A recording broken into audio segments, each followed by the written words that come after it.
마태가 말하는 예수가 누구신가? 그래서 오늘은 마태의 눈, 교회를 위한 복음서라는 제목으로 말씀을 드리겠습니다. 신약 성경의 복음서는 4권이지요. 거기에 누가가 사도행전을 확장해서 기록하기 때문에 5권까지 포함시킬 수 있겠습니다. 자, 왜 이렇게 복음서가 4권일까? 5권. 그것은 그리스도에 대해서, 예수에 대해서 다양하게 묘사하기 위해서 그렇게 하나님께서 허락하신 거지요. 헤르만 리델보스라는 유명한 신약 학자가 있습니다. 이분은 네덜란드 암스테르담 자유대학의 성경학자 교수로 오랫동안 봉직했습니다. 리델보스에 따르면 마태는 하늘나라의 왕으로 예수를 표현했다라고 주장을 합니다. 저는 여기에 한 가지 더 마태가 관심을 가졌던 것은 교회에 대한 스토리예요. 그래서 복음서에 보면은 교회, 에클레시아라는 말은 마태만 간직하고 있지요. 3번 기록을 합니다. 예수께서 교회를 세우신다는 것과 교회에는 범죄한 사람들을 축출하는데 거기에 또한 2번 사용을 합니다. 자, 첫째, 그렇다면 마태복음은 언제 기록되었을까? 여기는 2가지 주장이 있어요. 첫 번째는 전통적인 주장인데 영국의 학자를 중심으로 C.F.D. 모울이라는 캠브리지 대학 신약학계의 교수였던 그분을 중심으로 초기 연대설을 말합니다. 그래서 주 63년경이라고 주장을 합니다. 그 근거는 2세기 이후 전통적인 기독교 전승이 그렇다는 거예요. 그러나 오늘날 대부분의 신약 학자들은 후기설을 말합니다. 주후 85년경을 얘기하죠. 왜냐하면 그 시절에는 이 얌리아라는 소도시에서 유대교가 기독교를 엄청나게 핍박을 했어요. 왜냐하면 유대교는 AD 70년, 주후 70년에 멸망을 했고 로마 당국의 허락을 받아 바로 그 예루살렘 서쪽으로 떨어져 있는 지중해 해안 소도시 얌리아에서 다시 둥지를 틀고 있었거든요. 그러니 기독교가 얼마나 믿겠어요. 회당을 드나들면서 복음을 전하고 하니까 이래서 대대적으로 박해가 있었습니다.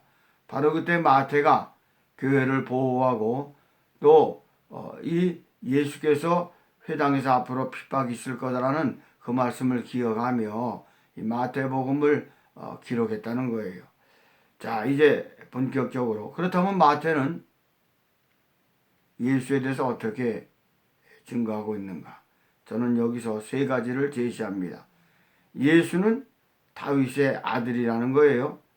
그리고 모세보다 탁월한 지도자라는 거죠. 마지막으로는 예수는 천국을 세운 왕이라는 것입니다. 자, 간략하게 하나씩 보도록 하겠습니다. 왜 마태는 특별히 다윗의 아들로 예수를 묘사했을까? 그 마태복음 1장 1절에 보면은 흥미로운 기록이 있어요. 이렇게 시작이 되죠. 아브라함과 다윗의 자손 예수 그리스도의 계보라. 그 우리말 개역 개정판이 많이 이제 번역을 업그레이드 했죠. 계보다. 이 계보 족보라는 거예요. 원문에 보면 비블로스 게네세오스 예수 그리스도 휘우 다비드 휘우 아브람. 어때요? 다윗을 먼저 내세우잖아요. 누구의 아들이에요? 휘우 다비드 다윗의 아들. 그리고 뒤이어서 휘우 아브람. 그 다음에 아브라함 자손이라는 거예요. 이렇게 마태는 시대를 초월해서 다윗을 아브라함보다 앞세우는 거예요. 왜 그랬을까? 왜 예수를 아브라함과 다윗이 아니라 다윗과 아브라함으로 표시했을까? 그것은 룻기 4장 18절과 마지막 절인 22절에 근거하는 거예요. 베레스의 계보는 이러하니라. 여기도 계보가 나오지요. 그리고 마지막 절에 오벳은 이새를 낳고 이새는 다윗을 낳았더라. 그러죠? 여기 뭐예요? 룻기의 최종 기록 목적은 다윗의 탄생을 알리는 거예요. 그 다윗이 탄생함으로 통일 왕국을 이루잖아요. 그래서 어두웠던 암울했던 아주 혼돈의 이 사사시대를 끝내고 새로운 나라로 거듭났다는 거지요. 마태도 마찬가지입니다. 이 마태복음에 예수를 소개할 때 계보를 말하잖아요. 다윗의 계보. 여기 그것은 룻기 4장에 나오는 다윗의 탄생, 즉 베레스의 계보, 베레스의 구대손이 다윗이거든요. 이 계보라는 말이 공통으로 겹치는 거예요. 물론 룻기에 나오는 계보는 히브리어이고 마태복음에 나오는 계보는 헬라어이지요. 그래서 히브리어 톨레돗, 계보, 또 헬라어 게네세스, 계보 같은 뜻이에요. 단지 히브리어와 헬라어라는 차이점이죠. 이렇게 마태는 예수를 다윗과 직결시켜서 다윗의 아들로 소개하는 거죠. 과거의 무질서한 사사시대를 다윗의 탄생으로 해결했던 것처럼 이제는 예수의 탄생이다 이거예요. 그래서 암흑시대, 말라기부터 예수까지 중간사 시대, 말라기부터 마태까지 그 암흑시대를 끝내고 새로운 나라를 시작한다는 의미예요. 따라서 예수는 그러한 다윗의 아들로 새 시대를 열었다 하는 것입니다. 그 다음에 마태는 예수를 어떻게 그릴까? 그는 모세보다 탁월한 지도자, 리더라는 거예요. 자, 여러 가지 근거가 있겠지만 저는 한 가지만 제시합니다. 변화산 스토리가 대표적인 거예요. 마태는 변화산 스토리를 이 모세가 시내산 등정하는 것에 관련해서 기록을 합니다. 모세가 시내산에 몇 번 올라갔을까요? 거기서 십계명 2 돌비판도 받고 그 율례와 그 모든 이스라엘의 생활의 어떤 규례를 받고 성막, 성소 플랜, 제작 플랜을 받아오잖아요. 8번 올라가요. 한 번 올라간 게 아니에요. 8번 올라가고 적어도 2번 40일 금식을 하는데 마지막에는 아주 식음을 전폐하고 그렇게 해서 모세가 시내산에서 내려오게 됩니다. 자, 마태복음 어때요? 17장에 그와 비슷하게 변화산을 소개합니다. 1절부터 2절 그리고 5절을 요약해 봅니다. 엿새 후에 예수께서 베드로와 야고보와 그의 형제 요한을 내리시고 따로 높은 산에 올라가셨더니 그들 앞에서 변형되사 그 얼굴이 해같이 빛나며 옷이 빛과 같이 휘어졌더라. 말할 때 호련히 빛난 구름이 그들을 덮으며 구름 속에서 소리가 나서 이르되 이는 내 사랑하는 아들이요 내 기뻐하는 자니 너희는 그의 말을 들으라 하시는지라. 그거 그렇지 않아요? 모세가 그 자기를 따르는 추종 세력들과 같이 시내산에 올라가면서 구름의 빽빽한 가운데 하나님을 만나고 하나님의 음성을 듣고 거기서 율법을 받아오잖아요. 그리고 이스라엘은 모세의 말을 듣게 되는 겁니다. 이게 우연의 일치일까요? 물론 마가복음, 누가복음에도 뭐 같은 대동소이하게 그 분위기를 자아내는데 마태복음이 특별히 그렇다는 거예요. 자, 어때요? 모세가 5번째 등장하는 시내산 이야기인데 아론과 나답과 아비후 그리고 70 장로들을 이끌고 시내산에 올라가죠. 그리고 하나님을 직접 만나 뵙고 그들은 함께 하나님 앞에서 먹고 마셨어요. 그 다음에 여섯 번째 등장한 스토리도 보면은 모세가 그의 부하 여호수아를 데리고 갑니다. 그리고 시내산에 올라가 40주야를 머물게 되고 엿새 동안 구름이 산을 가려요. 그리고 여호와의 영광이 머뭅니다. 7일째 되는 날에 구름 속에서 모세를 부르시죠. 그래서 모세 단독으로 이제는 구름 속에 끌려가서 성소 프로젝트를 받고 두 돌판을 십계명을 받고 내려옵니다. 근데 산 아래서는 이 이스라엘 백성들이 난리 피지요. 금송아지를 만들고 우상 숭배를 하니까 모세가 두 돌판을 집어 던집니다.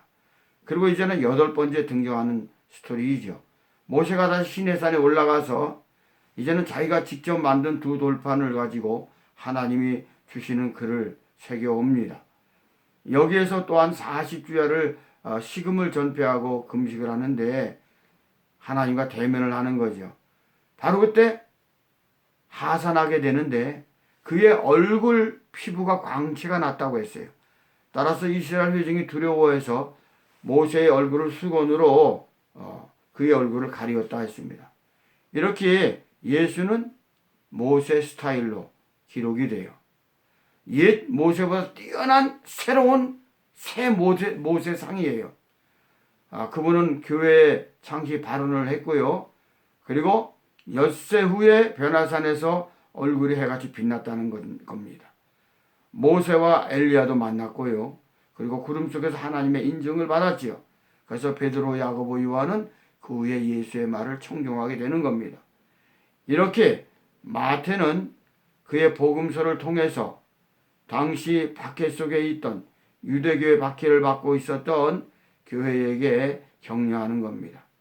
현재 교회는 예수님이 예고하신 대로 유대교의 박해를 받고 있지만 영광의 처소는 그 얌리아에 있는 유대교가 아니라 바로 교회라는 겁니다.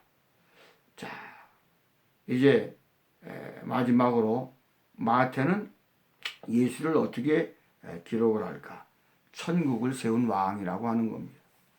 신약 성경에는 두 가지 키워드가 있어요. 나라와 교회라는 단어입니다. 나라라는 말은 바실레이아, 헬라어 바실레이아.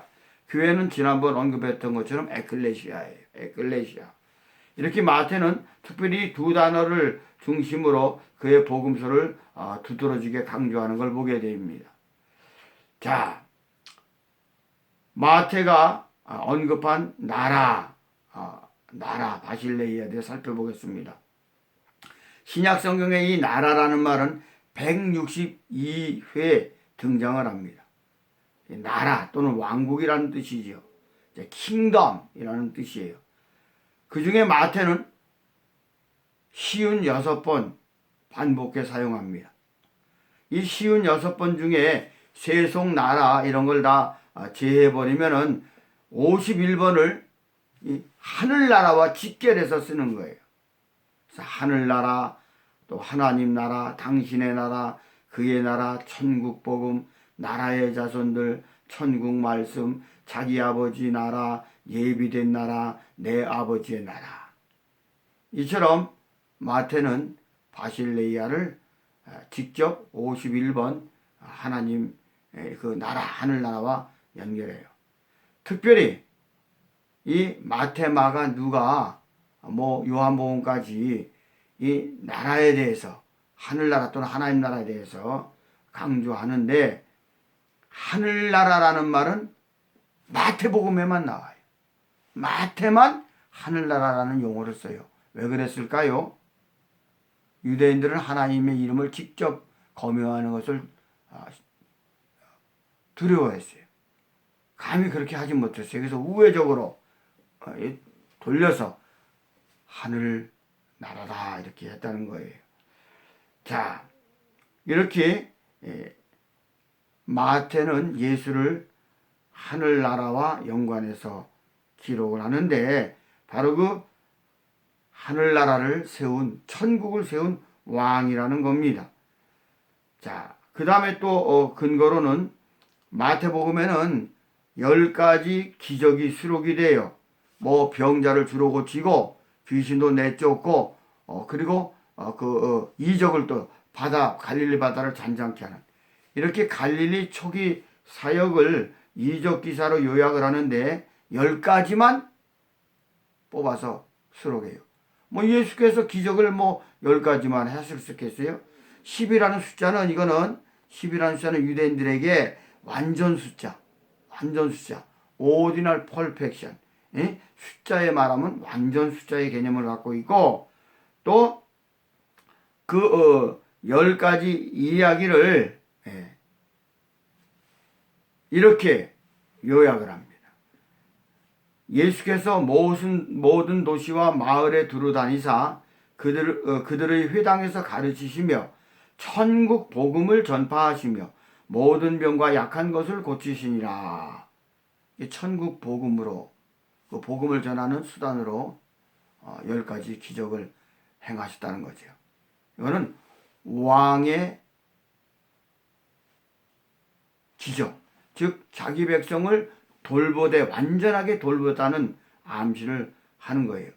바로 그게 천국 복음이죠. 이렇게 예수님은 천국을 세우러 오신 왕이다 라는 말씀입니다. 자, 우리는 이렇게 3가지를 집중해서 살펴보았습니다. 예수는 누구실까? Who is Jesus? 마태가 말하는 것, 마가가 말하는 것, 누가가 말하는 것, 뭐 요한이 말하는 것, 뉘앙스가 조금씩 달라요. 오늘은 마태가 보는 시각이에요. 뭐라고 말씀했습니까?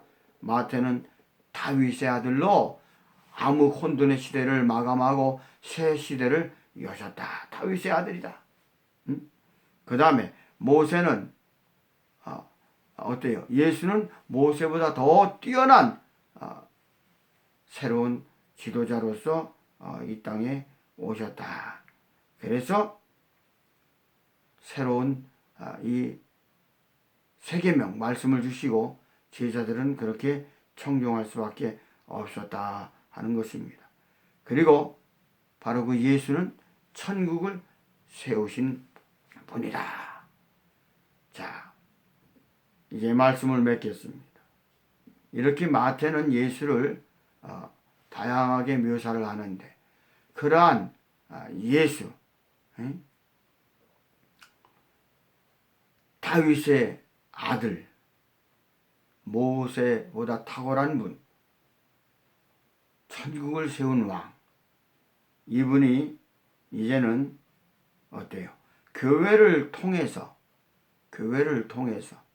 그 천국을 확장한다는 거예요. 이제 말씀을 정리하고 마치겠습니다. 마태는 그의 필체로 예수의 신분을 그렇게 암시했습니다. 그분은 왕이라는 거예요. 그리고 그분이 이 땅에 교회를 세우셨다는 거지요. 교회를 통해 오늘도 다스리고 계십니다.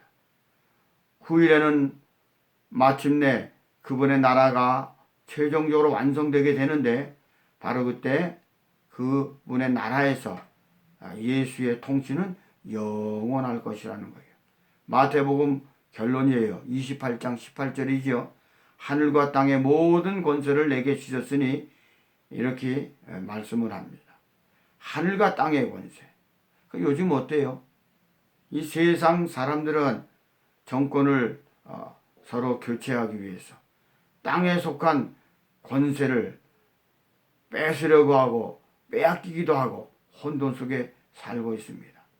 하늘과 땅의 권세라는 말, 엑스시아, authority, 이 권세는 이제 곧 끝나게 돼요. 그리고 마침내 예수께서 다시 이 땅에 오심으로 하늘과 땅의 엑스시아, 이 권세가 영원히 펼쳐지게 되는데, 그것은 바로 하늘나라라는 말씀입니다. 감사합니다. 다음 주에는 마가가 그리는 예수의 상에 대해서 살펴보겠습니다.